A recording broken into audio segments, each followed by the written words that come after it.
ఈరోజు చంద్రమోహన్ రెడ్డి ఒక లేఖ రాశాడు. పోయినసారి కూడా చెప్పాడు, సర్వేపల్లిని నెల్లూరు జిల్లాలోనే కలపమని నేను లేఖ రాశాను అన్నాడు.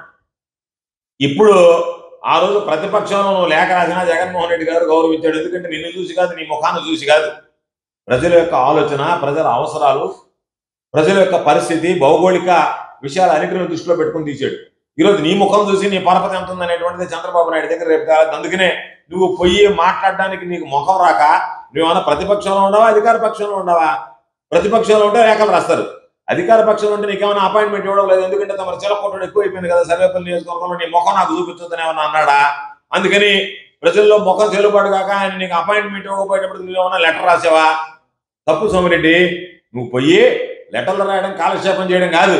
పోయినసారి కూడా చెప్పాడు, నేను లెటర్ రాశా సర్వేపల్లి నియోజకవర్గాన్ని నెల్లూరు జిల్లాలో పెట్టమని అని చెప్పన్నాడు. మేము ఎక్కడ నీలాగా డాంబికాలు పలకలే.